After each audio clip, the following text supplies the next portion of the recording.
right here is a list of the questions. These are all the questions that are going to be in here. I'm not going to surprise you with anything. So you guys can literally plan your answers to these questions. Which weekend is a good thing because Do you mind if I interrupt real quick?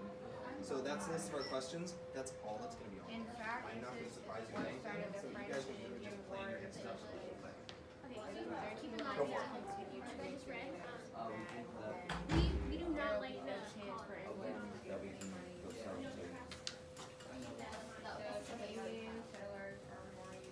English. While you're planning these out, make sure that you are thinking about what the other groups are going to say, because this isn't just going to be like, well, this is what I think, this is what I think, this is what I think. I also want you guys to, let's get some back and forth going during the fishbowl, right? So maybe even think about, oh, maybe I think I have a lot to say about this, so let me take this question, figure out who's going to take which question during the fishbowl, so we can really be prepared for this to be a really fun and cool debate. All right, what's another norm? Do we have? Chris?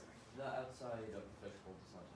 Yes, if you are not in the fishbowl, so if you're not in this seat, or this seat, you are not, you are not talking, okay?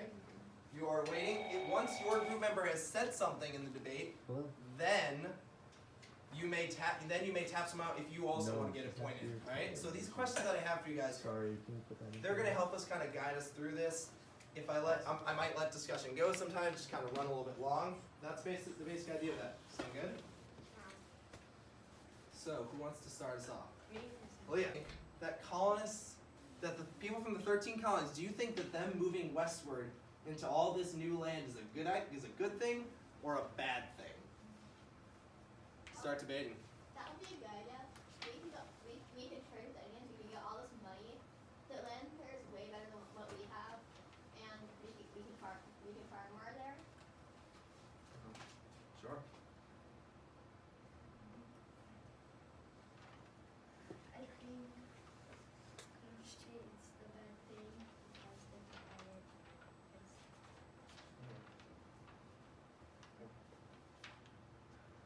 I think it's a bad thing. So you guys going Can't talk. All right. Does someone want to tab in for her? Tag in for her. Someone want to tag in? Okay, let's have George hop in. I think it's a terrible idea because you guys are taking land that we earned for fighting with you to defeat the Brit. Wait. Yeah, to beat the French. Yeah, French. Yeah. Well, British. What do you think of that? It's a bad thing because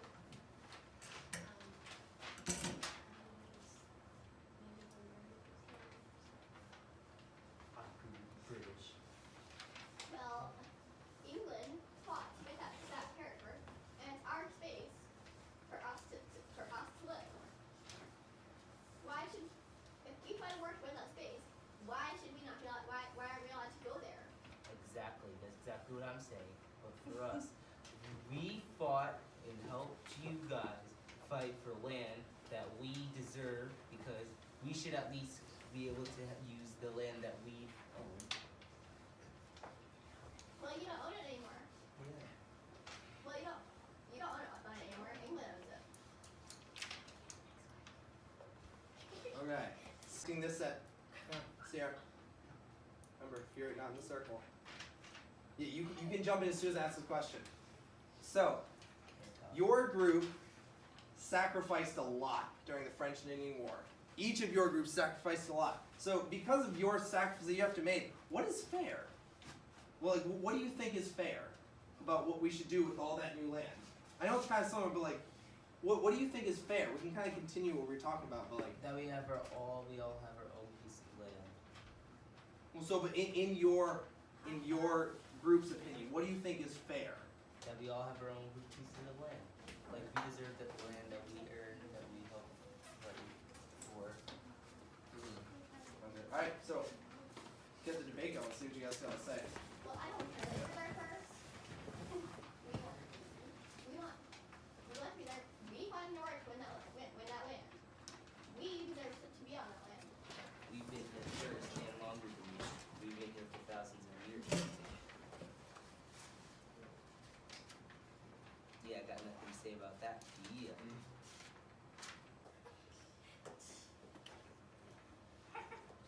So, have anything to add? Are we moving on to our next question now?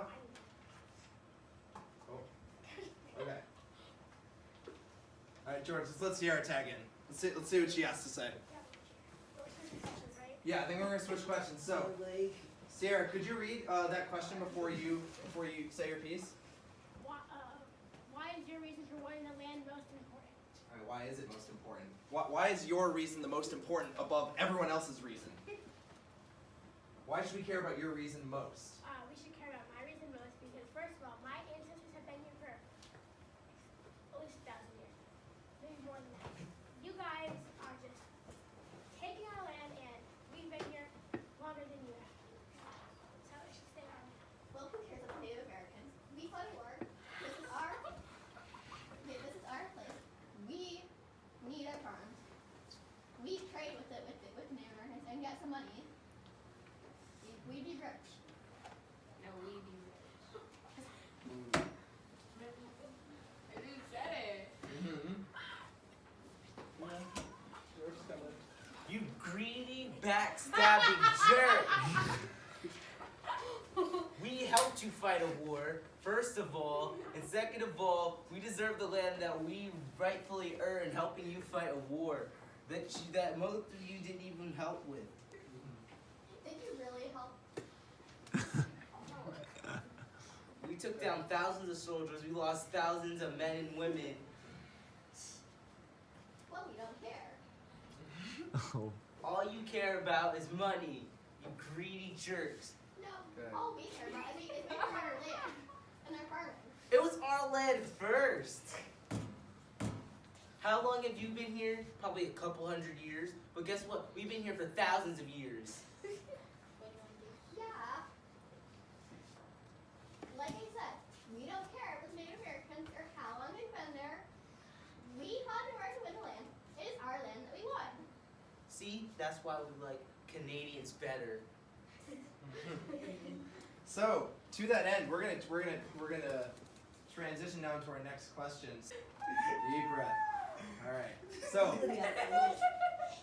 the last question I have for you guys is: there are already about 10,000 colonists from the 13 colonies already living in that area, right? Yeah. Well, what should we do with them? You know, the proclamation said that no one can cross the line. Well, there's already people over there, and there are more people heading that way still. What should be done? What do you think we should do with them? Send them to Canada. What?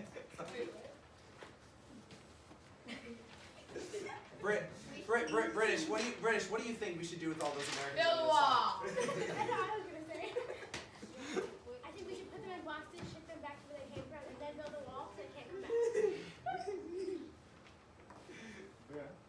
Okay. Gonis, what do you think of that? We shouldn't do anything.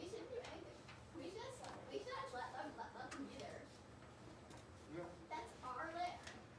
Really, it's not your land. Or you would, I don't know what to say. Oh no, if it was really your land, you'd be allowed to do it. You're not supposed to be here.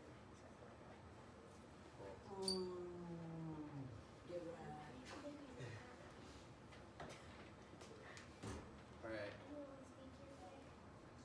Anybody got it? Alright, final points anybody wants to make, and then we'll debrief class. Like Ford, or car manufacturing places, right? Where we make cars, they make them really quickly. They just send them down the line.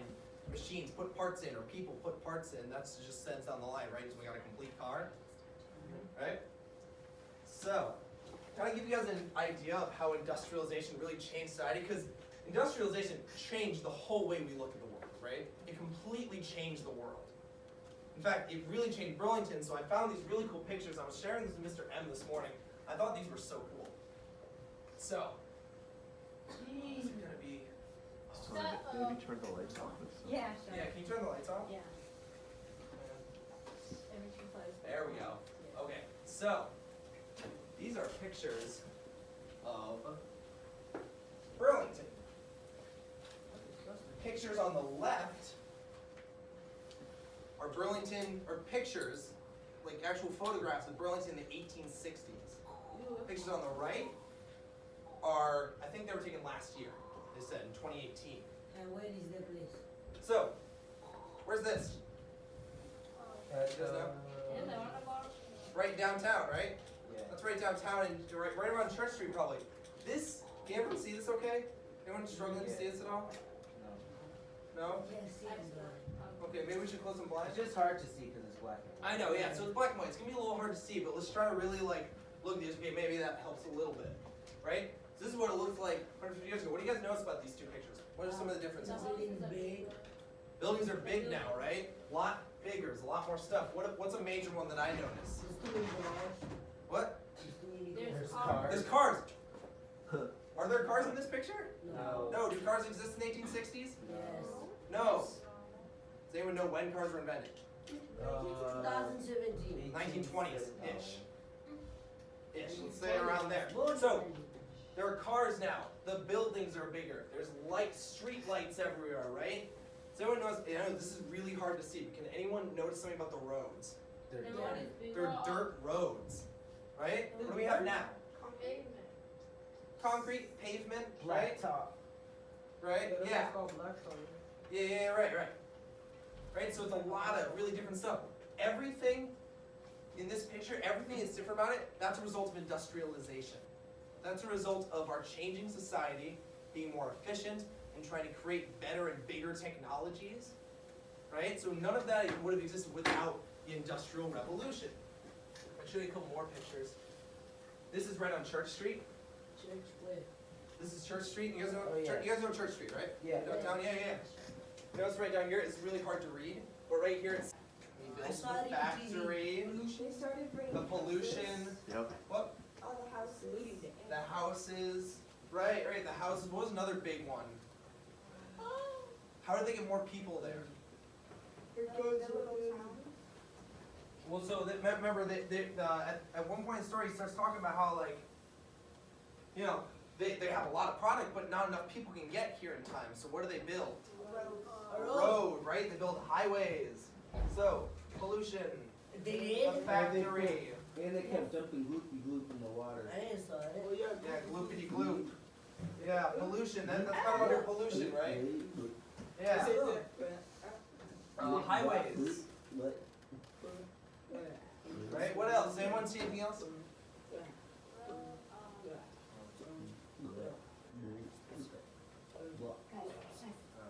Okay, let's go on to something else. What do you guys the need? What?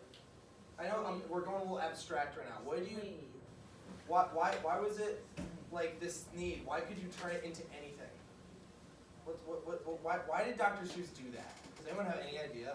George. So it'd be unresistible. Okay, maybe. So, but what's the point of That's what making everyone it needs. anything as for us, the reader, right? So what does that mean to us as the reader? What's he trying to represent? That anything can be manufactured where it could cause Right. the environment. George just hit it right on the head. The whole point of it being the feed and being this thing that you can turn into anything is kind of trying to show that, you know, as society changes, as we industrialize more, we can really kind of ramp up our creation of anything, right? And so how did the story start? What was the Onceler doing at first when he was making feeds? Cutting trees one by one. Cutting them one by one. Was he? He was traveling first. He's cutting the trees one by one. He's making them himself, right? Yeah. By the end of the movie, how are they making them? Were people making them? No. No. Who was making? What was making them? Machine. Machines, right? Assembly So- line. So, I want you guys to really keep this in mind. If you want, you can write this down.